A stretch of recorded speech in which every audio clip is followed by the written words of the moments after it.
Chers amis du Souviens-toi, bonjour ou bonsoir, dépendamment de l'heure où vous nous suivez.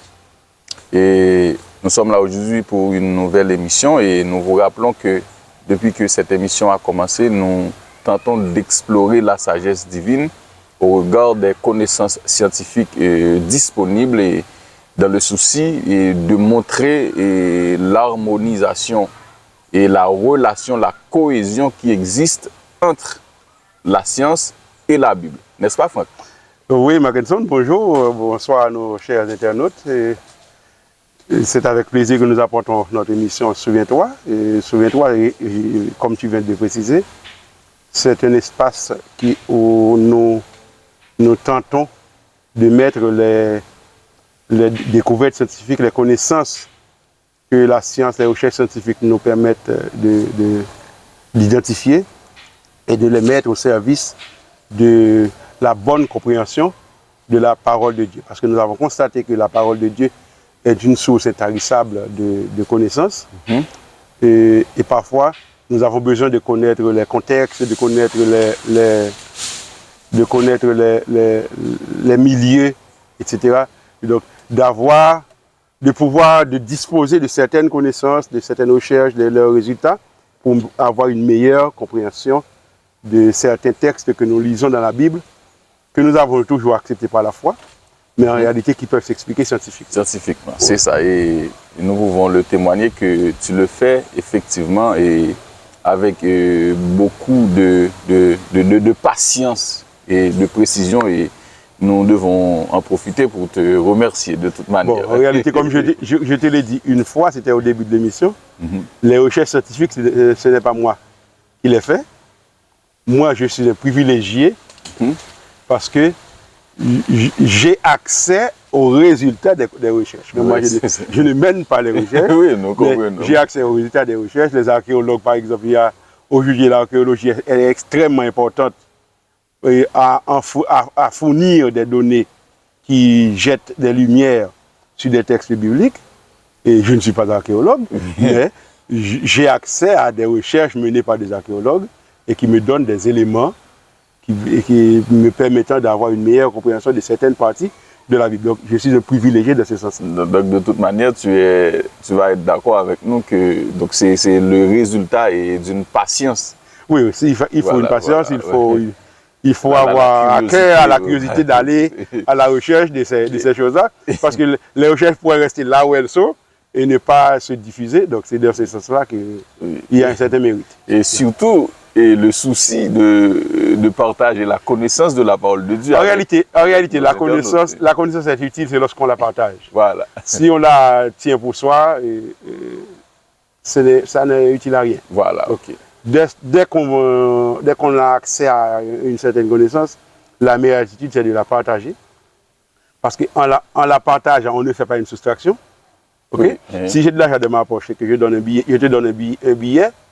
et le résultat, c'est que la quantité que j'avais a diminué. Mais lorsqu'on a accès à la connaissance et qu'on la partage, en réalité, on fait une multiplication au lieu de faire une soustraction. Okay. Donc, on a toujours intérêt à partager ce que Dieu nous donne. Ok, merci. Et au fait, depuis que cette émission a commencé, et ton petit livre noir, donc oui, la Sainte Bible. Mais par exemple, je me suis mis à lire Exode. Nous sommes au verset 6. Joseph mourut, ainsi que tous ses frères et toute cette génération-là. Yeah. Et les enfants d'Israël furent féconds et multiplièrent, ils s'accrurent et devinrent de plus en plus puissants, et le pays en fut rempli. Yes. Rempli. Yes. Donc on peut dire que c'est grâce à Joseph, parce que Joseph a tracé un très bon chemin pour sa descendance. Donc c'est grâce à Joseph, mais le verset 7, c'est ce qui va m'intriguer et c'est là que je vais t'adresser ou te poser la première question. Il s'éleva sur l'Égypte un nouveau roi qui n'a point connu Joseph. Oui. Alors, cela c'est le verset 8 que tu viens de dire. Oui, bien sûr, le verset 8. Donc, pour tout ce que Joseph a représenté en Égypte, pour tout ce qu'il a fait en Égypte, au point que il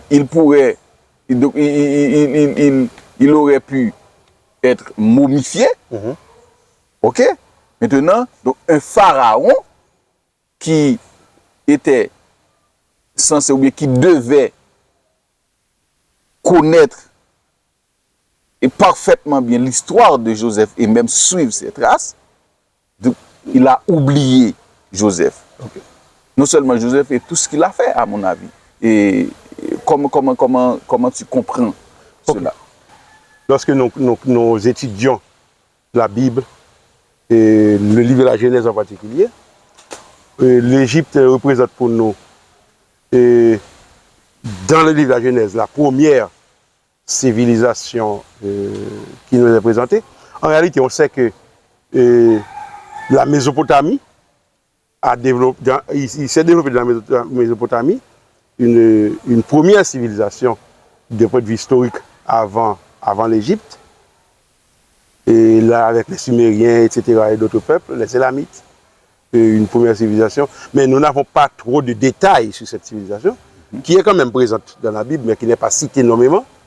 Par contre, l'Égypte, c'est la première civilisation qui nous est présentée dans la Bible, et avec beaucoup de détails. Et aujourd'hui, on a beaucoup plus de détails sur l'Égypte que pratiquement sur... par rapport à tous les autres peuples de l'époque, les recherches archéologiques jettent beaucoup plus de lumière sur l'histoire de l'Égypte. Vraiment? Alors, comment comprendre maintenant que le texte nous dit exactement, Pharaon, il s'éleva sur l'Égypte, un nouveau roi qui n'a point connu Joseph. Alors, qu'est-ce que ça signifie? D'abord, l'Égypte a une histoire de dynastie. Okay? Les recherches archéologiques montrent que l'Égypte a connu des dynasties, c'est-à-dire des familles qui ont dirigé l'Égypte, mais des familles qui, à certains moments, n'ont pratiquement pas de rapport entre elles. Alors, qu'est-ce qui s'est passé?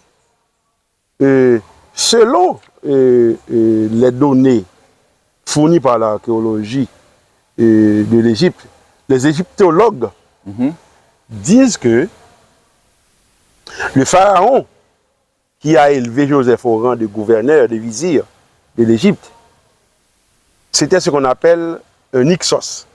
Hyksos. Qu'est-ce que cela veut dire? Les Hyksos, c'est un peuple venu de l'Asie. Okay? Parce que l'Égypte, c'était un pays cosmopolite. L'Égypte, c'est comme les États-Unis d'aujourd'hui. Okay. C'est comme les États-Unis d'aujourd'hui, si tu veux une comparaison. Alors, imagine-toi, lorsque les Américains vous parlent par exemple des Américains d'origine. De qui parlent-ils en réalité? Oui. Alors, ils ne parlent pas des indigènes. Ils parlent des premiers Irlandais, Écossais, Anglais. Ces gens-là qui ont peuplé. Qui sont arrivés en Amérique à la suite des persécutions religieuses en Europe. C'est ça. Eh bien, ce qu'ils appellent les Américains de souche, ce sont ces gens-là. Mais tu vois que c'est un pays qui est rempli de toutes les nations du monde. C'est une mosaïque. Imagine-toi que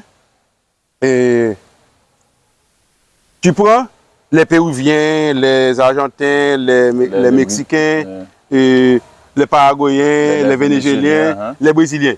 Voilà. Mais qu'est-ce que tous ces peuples-là ont en commun comme identité? On les appelle les Latino-Américains. Donc imagine-toi que ces Latino-Américains qui sont aux États-Unis et qui arrivent à devenir hégémoniques et qui conquièrent le pouvoir. Eh bien, qu'est-ce qui peut arriver? Eh bien, ils peuvent favoriser que d'autres Sud-Américains comme eux deviennent gouverneurs, sénateurs, etc. Donc qu'ils puissent, je dirais, intégrer la fonction publique, qu'ils puissent intégrer le pouvoir politique et asseoir une certaine domination sur le pays. C'est ce qui s'était passé à l'époque de Joseph. C'est que les Hyksos, c'est un groupe d'Asiatiques, parmi d'autres groupes asiatiques qui avaient migré en Égypte et qui, à un certain moment, étaient devenus hégémoniques, ils étaient devenus dominants et qu'ils étaient devenus pharaons d'Égypte. Et bien, c'est l'un de ces Hyksos-là qui était pharaon à l'époque de Joseph et qui a facilité que Joseph aussi, qui était un Asiatique, un Sémite, descendant de Sem, Ouais, donc, hein. Joseph, qui était un Asiatique, il a facilité à que Joseph devienne gouverneur Ok. du pays. Mais ce qui s'est passé, c'est que, si tu me permets cette expression entre guillemets, ce que l'on appellerait les Égyptiens de souche, c'est-à-dire ceux qui étaient les premiers qui étaient là avant, ok. qui avaient perdu le pouvoir, ils ont reconquis Le pouvoir. le pouvoir. Ok. Et lorsqu'ils ont reconquis le pouvoir, ils se sont dit, eh bien, nous avons perdu le pouvoir parce que ces étrangers étaient venus au pays, et ils étaient devenus majoritaires, et ils ont fini par conquérir le pouvoir. Ok. Si, maintenant voici que les Hébreux, tu viens de lire le texte, Oui. ils deviennent féconds, ils se multipliaient, ils remplissent tous les pays. Voilà, c'est le verset 9. Le verset 7. S'ils Ah, se ok, mettent, ok, d'accord, merci. eh bien, Le verset 7. maintenant, tu me permets l'expression égyptien de souche. Ok. Eh bien, ce pharaon que l'on pourrait considérer comme un égyptien de souche, qui reconquit le pouvoir, il se dit, si à un moment dans l'avenir, un autre peuple arrive ici et tente de refaire ce qu'ont fait les Hyksos, il est très facile pour les Hébreux de s'allier à ce peuple-là et de conquérir encore notre pouvoir. Eh bien, il faut éviter que cela ne se reproduise. Et c'est pour cela que tu vas voir le reste de l'histoire va te dire que ce pharaon qui n'a pas connu Joseph va réduire le peuple de Joseph en esclavage. Donc ça, c'est la conséquence. Le fait, lorsque le texte dit le pharaon n'a pas connu Joseph, le texte ne parle pas de pharaon qui est un ignorant de l'histoire.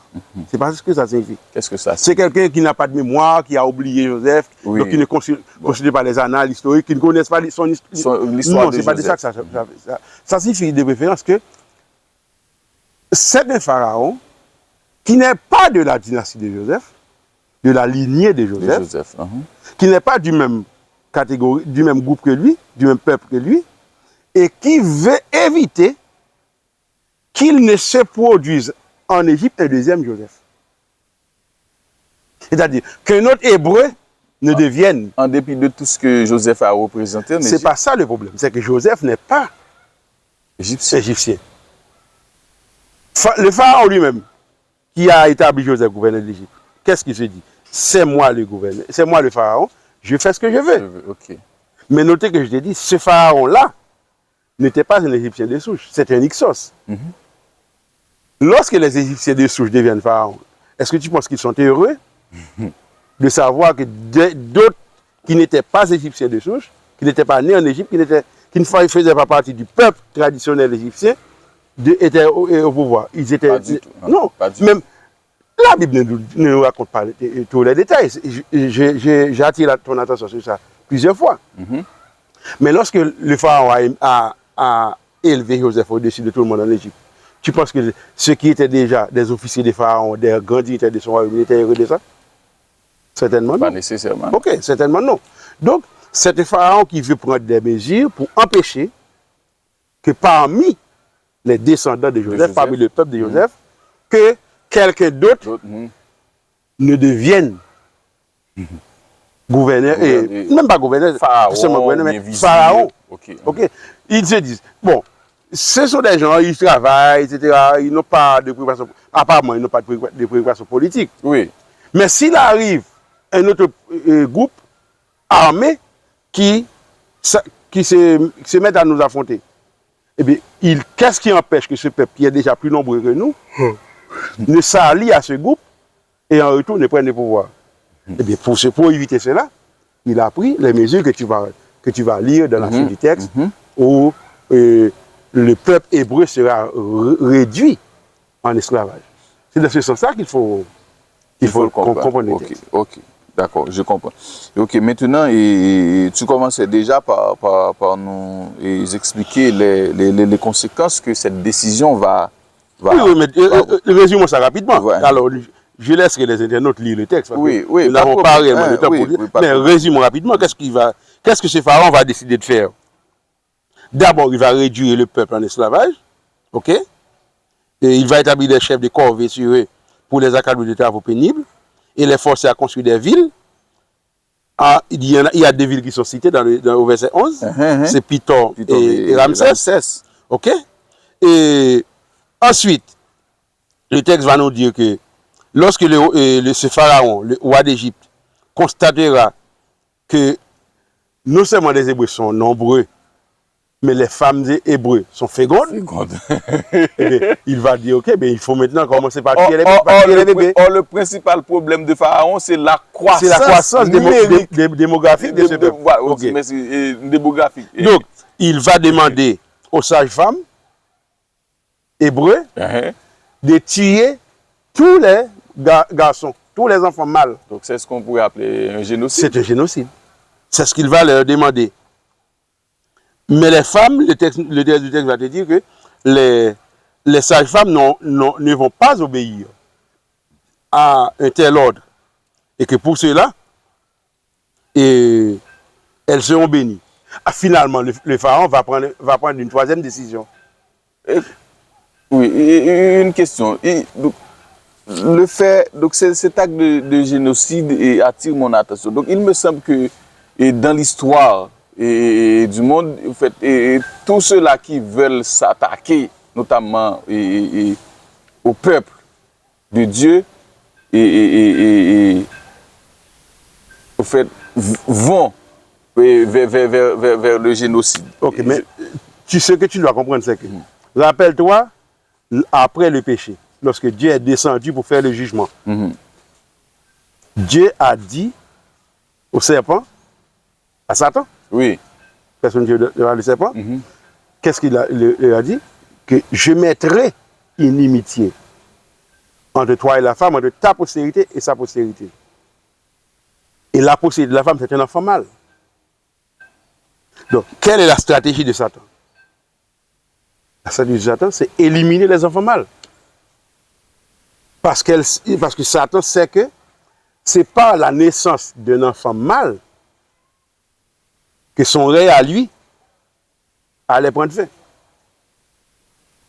C'est que c'est ce peuple-là qui a choisi Abraham, ensuite Isaac, ensuite Jacob. Donc Dieu s'est constitué un peuple, nous avons expliqué ça. Eh bien, Satan sait que c'est dans ce peuple-là que Dieu s'est constitué que va naître cet enfant qui va lui écraser la tête. Ok. Selon la prophétie de Genèse 3, verset 15. Verset 15. Et puis, qu'est-ce qu'il fait en tant que stratège? Il s'arrange pour éliminer ce peuple. Ok? Donc, Satan n'est pas un imbécile.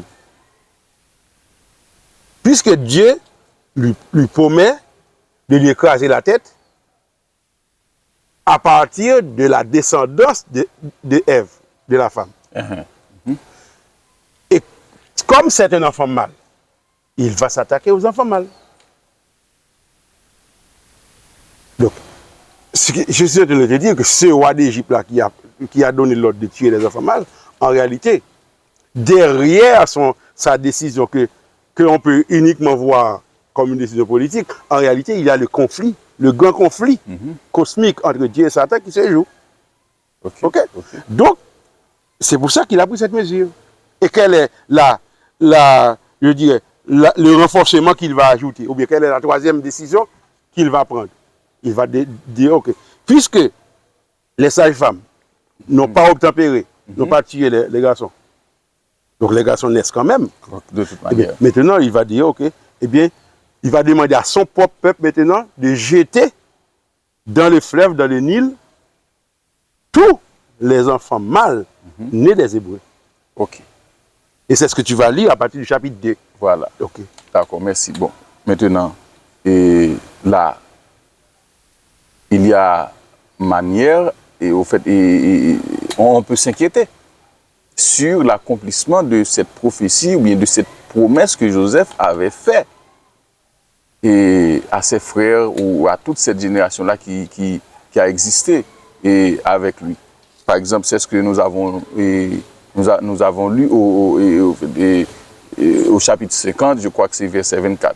Dieu vous visitera et il vous fera sortir de ce pays-ci. Maintenant, voilà que ce peuple, il est non seulement réduit en esclavage et est en train de subir des actes de génocide d'abord et l'infanticide. Donc l'avortement, si on peut le dire comme ça. L'avortement forcé. L'avortement est forcé. Et ensuite, et le noyade. Oui, c'est de l'infanticide. Ok, ok, de toute manière. Oui. Donc tout ce peuple va périr. Et comment? En tout cas, beaucoup d'enfants ont péri. Mais beaucoup d'enfants ont péri. On n'a pas la liste, on n'a pas les détails. Voilà, okay. Mais si on sait que lorsque Pharaon prend une décision, eh bien, on obtempère. Ok, mais... Eh bien, qu'est-ce qui va se passer? L'histoire va nous dire comment Dieu lui-même, il écrit droit avec des lignes courbes. Tu répètes tout, et souvent c'est ce qu'il dit l'histoire. Dieu écrit droit avec des lignes courbes. Les hommes agissent, mais Dieu aussi ne reste pas les bras croisés. Il agit. Il agit. Satan met sa stratégie en place. Dieu met aussi sa stratégie en place. Okay. Et ce qu'il y a de comique avec Dieu, c'est que Dieu peut prendre la même stratégie de Satan et il change quelque chose et puis ça devient contre Satan. Okay. C'est ce que tu vas lire au chapitre 2. Parce que qu'est-ce qui se passe au chapitre 2? Et le chapitre 2 te raconte rapidement qu'une dame de la maison de Lévi, puisque les fils d'Israël étaient 12, au nombre de 12 garçons. 12 garçons. Israël, c'est Jacob. Oui, les fils de Jacob étaient au nombre de 12. Et bien, un des fils de Jacob s'appelait Lévi, puisque le peuple était organisé en tribus. Un homme de la tribu de Lévi, qui s'était marié à une femme de la même tribu, a eu un garçon, mais la femme, la maman du garçon, a décidé qu'elle ne laissera pas jeter son enfant dans le fleuve. Et cet épisode a une explication archéologique. Je te donne ça tout de suite. Okay. Mais d'abord, l'histoire. Je te raconte l'histoire. Je te résume l'histoire rapidement. Elle a décidé de préparer son enfant, alors de garder son enfant en cachette. En cachette. Okay? Elle a caché son enfant. Elle a pris un grand risque. Un grand risque, sur sa propre vie. Bien sûr. Elle n'a pas laissé jeter son enfant. Le problème, c'est que plus l'enfant grandit, plus l'enfant pleure, plus fort, voilà. Donc, plus audible, au loin. Au loin, c'est ça. À un certain moment, il n'y avait plus moyen de garder cet enfant. Mais cette femme qui, dans une telle situation, aurait eu un certain désespoir, elle n'est pas entrée en désespoir. Elle est devenue proactive.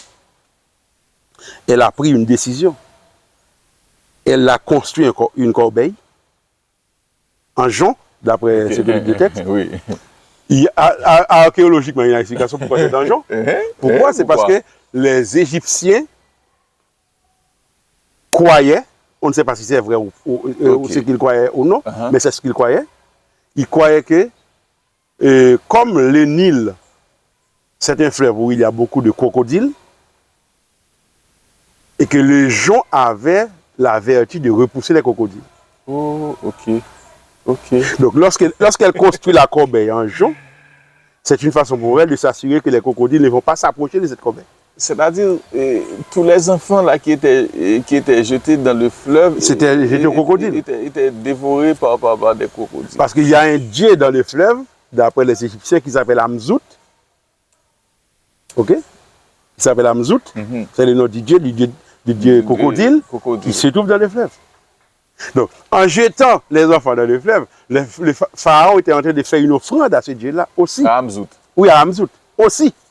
Pas seulement pour détruire le peuple, mais aussi pour faire une offrande à ce dieu-là. Et donc, il y avait cet aspect-là aussi, qui n'est pas précisé dans le texte biblique, mais que l'archéologie nous permet de comprendre aujourd'hui. Okay.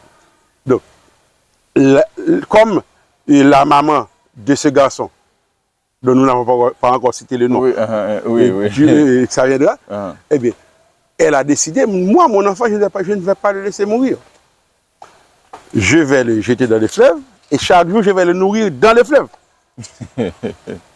Et pour s'assurer que l'enfant reste vivant dans le fleuve, elle a construit la corbeille en jonc. Parce que le jonc a la vertu de repousser les crocodiles. Donc, les crocodiles ne vont pas s'approcher d'une corbeille en jonc. Okay. Et c'est là que Dieu lui-même va intervenir. Ah, C'est là que Dieu va intervenir. et en fait, c'est la connaissance de la nature. Donc c'est la connaissance de la mère, de l'enfant, de la nature qui non, mais c'est pas une connaissance qu'elle avait, c'est une connaissance qui était répandue en Égypte. C'est ce que les Égyptiens croyaient. Ok. Que les gens repoussent les crocodiles. Donc elle a utilisé cette connaissance qui était à sa disposition. Ok. Ce que tout le monde fait. Ok. Par exemple, si tu sais que si tu as un problème de sommeil, eh bien, tu peux faire un thé avec des feuilles de corosol. Donc tu penses que c'est de la science, c'est pas de la magie? Non, c'est pas nécessairement de la magie. Même si ça peut être lié à une connaissance traditionnelle ayant un aspect religieux, magique, etc. Mais c'est dans la nature. Ok. Donc c'est ce qu'elle a fait. Et c'est ainsi que le texte nous dit que la fille de Pharaon, le texte de la Genèse ne cite pas de nom. Oui, jusqu'à présent. La fille de Pharaon qui prenait son bain dans le fleuve a vu la corbeille, a demandé à sa servante d'aller chercher la corbeille, et c'est ainsi qu'on a vu que dans la corbeille, il y avait un enfant.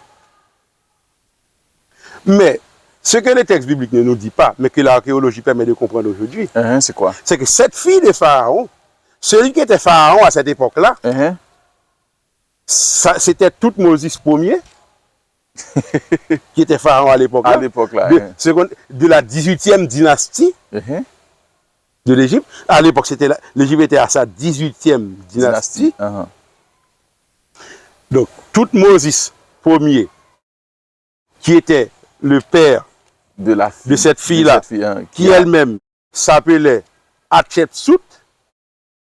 Hatshepsut était mariée de force à son frère Toutmosis II, donc fils de son père. Mais Toutmosis II n'était pas fils de sa mère, donc c'est un demi-frère. Et c'est un frère, ce qu'on appelle un frère bâtard, c'est-à-dire, c'est sa maman qui était l'épouse légitime de Toutmosis Ier. Et Toutmosis II, c'était un fils d'une maîtresse de son père. Et son père les a obligés à se marier. En tout cas, l'histoire, c'est que son père les a obligés à se marier. Et elle-même, elle avait besoin d'un enfant mâle pour régner sur l'Égypte. Sur l'Égypte.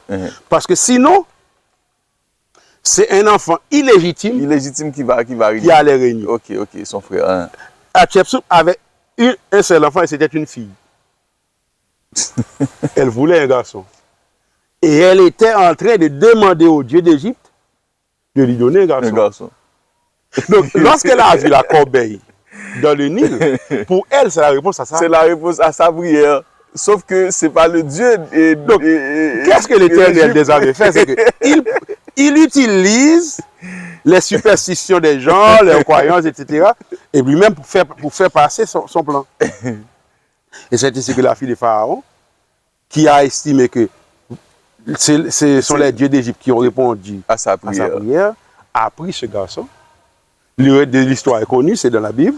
Elle a payé à la mère légitime de ce garçon pour allaiter l'enfant, l'éduquer dans la religion des Hébreux jusqu'à 12 ans.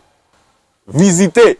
Oui, c'est le moment de visiter son peuple. C'est le moment de visiter son peuple. Et je pense que nous pouvons nous arrêter là pour aujourd'hui. Et dans la plus prochaine émission, nous allons analyser comment cela va se passer en Égypte. Et merci Franck. Et tu as un dernier mot? Merci Mackinson pour ce beau résumé.